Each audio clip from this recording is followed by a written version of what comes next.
Making homemade salsa is super easy. You just need to prep some fresh vegetables and sometimes fruit, like in this recipe.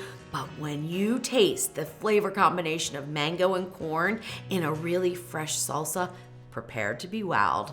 Welcome to the Salted Pepper, where we cook for real life using real food and we keep it real simple. Today's recipe is a very simple salsa, does not require any cooking, and even the prep is fairly simple, all right? So I want to get right into it. It's a corn and mango salsa, so those are the main ingredients. You're gonna need 2 ears of corn that you want to have cooked. I like to pressure cook my corn. I pressure cook it for 4 minutes, do an immediate release, and I do it right in the husk so I don't have to worry about that pesky silk and peeling all that off, and then plop it right into some ice water and let it cool, and then I'll cut it off the cob for our salsa.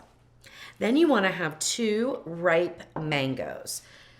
Picking out the mangoes is probably the most important thing, and I was lucky enough to have my friend Sue from Florida send me some mangoes from her tree. However, I liked this salsa so much when I made it that I made it over and over and over, and I ran out of her fresh mangoes. So these are store-bought, and I did test the recipe with store-bought, and they are just as good as long as you pick out ripe ones. Now, color does not really matter when you're picking out a mango, except for the fact that you don't want it to be completely bright green. That is a sign that it's unripe. But you can find a variety of mango that turns bright yellow or bright orange. These turn a combination of yellow, green, and red.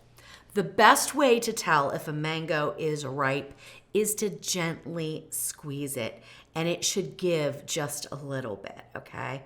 And this one gives perfectly. You can also smell right at the stem and see if you get a little bit of sweetness. A sweet aroma will definitely tell you that it's ripe, okay? Now look at this one. This one has a lot of green on this side, but it's darker on this side. But it still does the give test just fine. This one's a little bit less ripe than this one, but they're still gonna be delicious. Now, cutting the mango, that's a whole nother beast. Let me tell you, there are a ton of ways to do it, okay? My way is not necessarily the way you wanna do it. My way is not even necessarily the right way to do it, if there is such a thing as a right way to cut a mango. And I try different ways every time, just to see, do I come up with something magical? First thing you do though, no matter how you're gonna cut it, is look at the mango. The pit is elongated, so it's got a longer area and then a shorter or more shallow, and it's not really less depth. That's how the pit forms. So you look to see which side is widest. Like this is bigger, that's the way the pit's going. So I'll get more flesh of the mango by cutting this way, okay? Now, am I right all the time? Nope. Sometimes I get it wrong because they look, it's pretty close, right? It's pretty close.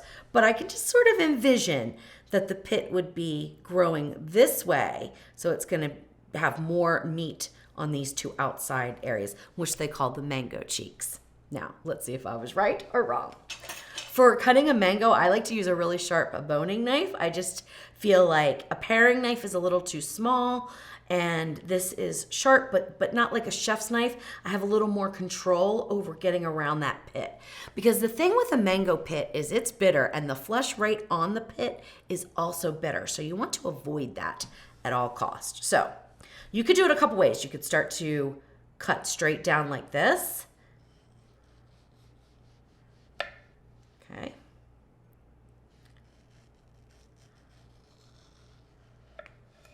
That's working out pretty well. You can see I don't have the pit yet. That means I was right of the way it was running.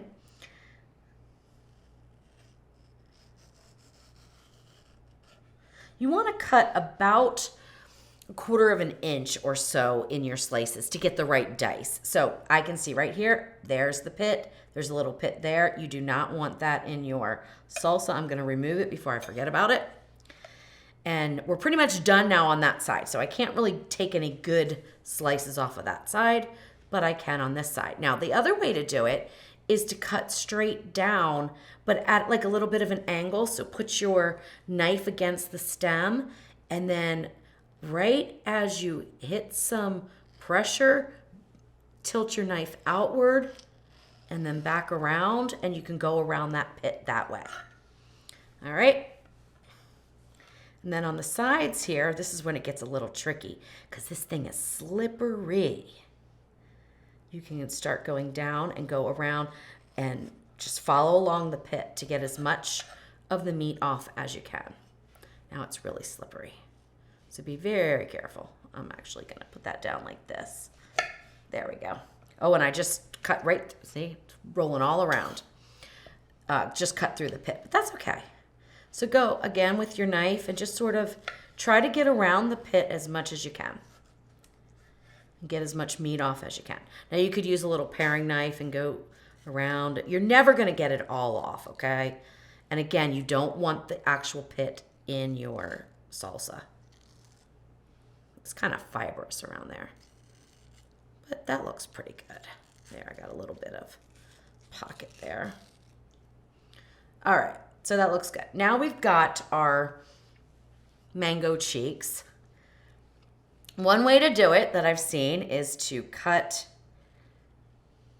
a grid all the way down to the skin, but not going through the skin in the size dice that you want. This is a salsa, so I don't want a big dice. I want it to be about 1/4 to 1/2 of an inch at most.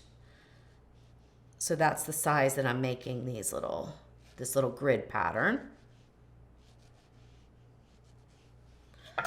And then open it up like that. Drop it a few times because that's going to happen. Then you can just run your knife and you have your mango chunks. I don't usually do it that way though, I will be honest. It's kind of cool in theory, but I think it takes a lot longer than the way I do it. And I'm going to show you exactly how I do it on the other one because I actually peel mine first. All right, that looks good. Now we got to try to get the skin just off of here a little bit. Let's just go around like that.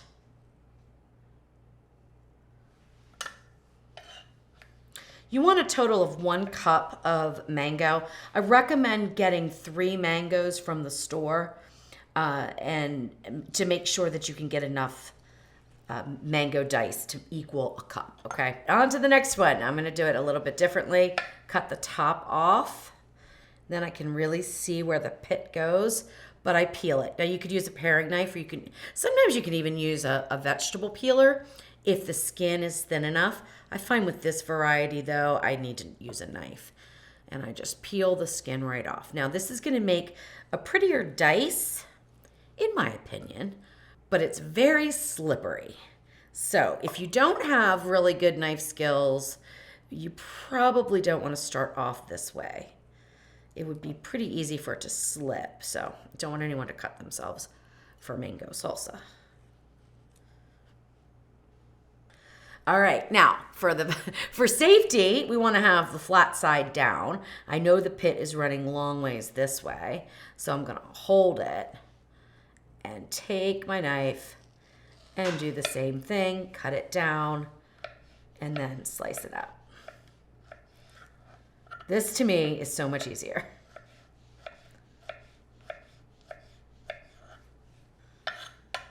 And then we do the same thing.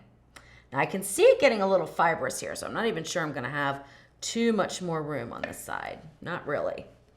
So let's go ahead and turn around and do this other side. Now that's a nice thick slice. I can actually slice that in half.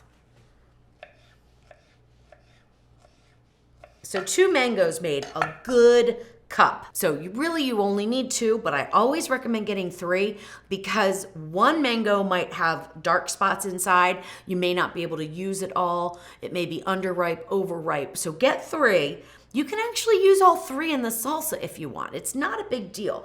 When it comes to adding ingredients to salsa, there are some basic guidelines to follow, but honestly, this is the star of the show, this and the corn. So if you have more mango than you do another ingredient, that's fine, no problems. All right, let's get this into a bowl. Now, ordinarily, I would be prepping the ingredients as I put them into the bowl, but because we're doing a video, I wanted to put everything into a separate bowl, and then I'll show you how I just mix it all together.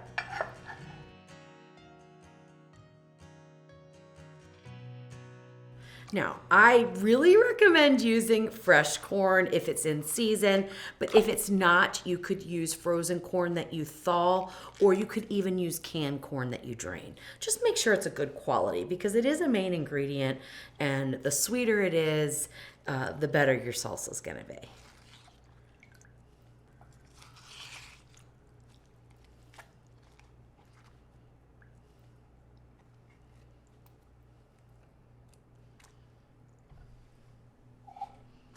You can use white corn or yellow corn or a mix like this is. That doesn't matter. And then you just want to cut it off the cob. Now you can do this with a knife, or if you do a lot of corn, you might have like a corn, I don't even know what you'd call it, dekerneler. I don't even know what it's called. And I do have one. And then you just go right down the corn. And you want to try to get as close to the cob as possible so that you're maximizing the amount of corn kernels. And if a little bit of the corn milk goes in there, perfectly fine. All right, so if you use something like that, you're gonna have a lot of big pieces. Just break it up with your hands. You want to have the kernels separated as much as possible for your salsa. And you want about a cup of corn. Again, a little bit more, a little bit less. It's not gonna make a big difference. But 2 ears of corn is usually what I use, and they're medium size, and I get a good cup and a quarter, same as the salsa. Then we're gonna add in our mango.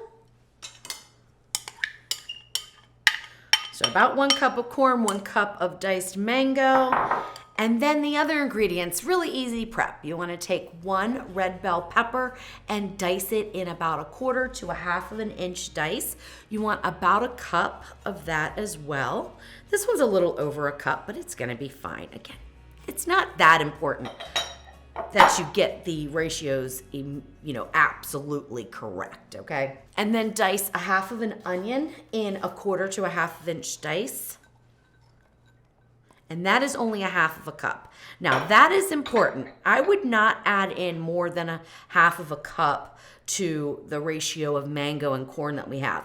You want to have it step down as you go from your most prominent flavors down to your supporting flavors. So equal amounts of corn and mango, or as close as you can get. A little bit less of the red bell pepper. So like if it's 1 cup, then do 3/4 cup or so of the red bell pepper. And then less of the red onion. 1/2 cup will work fine. And you also want a little bit of jalapeno, if you want a little bit of jalapeno. I'm not gonna assume you do. If you don't like any spice, then don't add it in at all. I like a little spice in my salsa, so I'm using 1 jalapeno pepper, but I did take the pith and the seeds out and then diced it into 1/4 inch dice.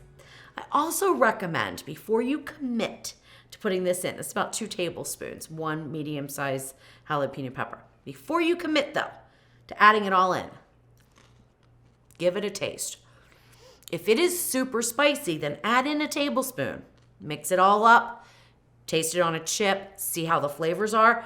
If you want more spice, add the rest in, okay? This one is not spicy at all. I would say it's mild to moderate.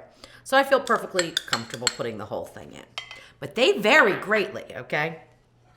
All right, the next thing you want is between 1/4 and 1/2 cup of cilantro leaves.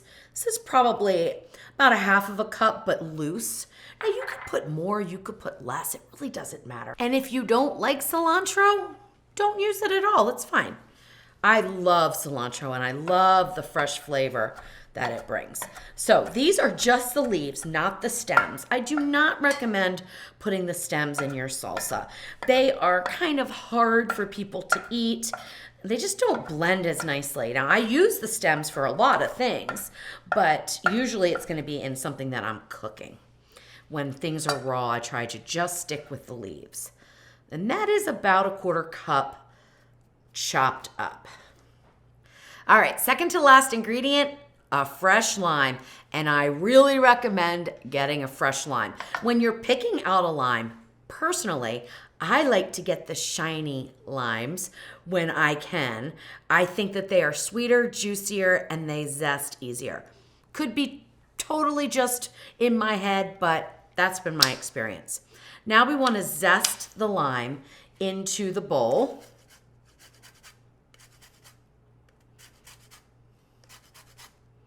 making sure that we just get the green part. We don't want the white part. That's the pith, and that can be bitter. We don't want that in our salsa. Okay, that's good. Now what you can do to make sure that you get as much juice out as you can is roll it on your cutting board, or you can stick it in the microwave for 5 to 10 seconds. Either way works. I just usually roll it. We want 2 to 3 tablespoons of lime juice, and I find that 1 lime works fine for that. And usually I just squeeze it right into the bowl, but since we're doing a video, I will squeeze it into here so I can show you how much I get. That's about 2 tablespoons there. Is a really juicy lime. All right, so that's somewhere between 3 and 4 tablespoons, I would estimate. And I will pour it in 1 tablespoon at a time, starting with 2. Yeah, it's probably just about 3 tablespoons. That's what I usually use. Now, mix it up. Look at how gorgeous this is. Oh my gosh. Some people put olive oil in their salsa, even in a fruit salsa. I don't find it necessary. I don't use that at all, but you could if you want. You do want a little salt. I put a 1/2 teaspoon of salt, and you will salt to taste, and also lime juice to taste. So now it's just about mixing everything up really well, and then giving it a taste and adding salt, adding lime, adding more jalapeno. If it's not spicy enough, you could add in red pepper flakes if you don't have a jalapeno. I mean, you could add in black pepper, you could add in chili powder. You can really go from here wherever you want. I just keep it simple. I think these fresh flavors are amazing. It is a beautiful salsa. It's absolutely my favorite. All right, so we're gonna give it a taste. Make sure you get some corn. When you're doing a taste, try to get a little bit of everything so you can see how all the flavors come together.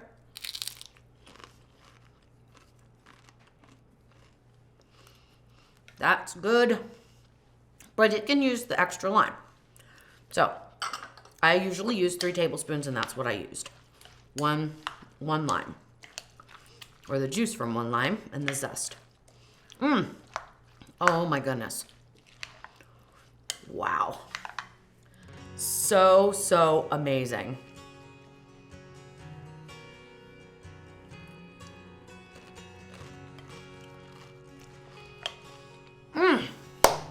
The sweetness of the corn and the mango paired with the little spicy jalapeno pepper and the red bell pepper and the cilantro. It's fresh. You can use this salsa so many different ways. You can use it just to put on top of a baked fish. You can put it in fish tacos, shrimp tacos. Use it as a garnish for a quesadilla. Chips and salsa, it's perfect. I mean, there's just so many different ways. I use it in my carne picada tacos. I absolutely love it. This is amazing. I really hope you give it a try. And if you don't like mango, try to sub it for maybe a golden kiwi or even pineapple or another fruit that you like. But give the fruit and the corn a try. Another thing you can do is add some black beans in if you wanted to boost up the protein a little bit.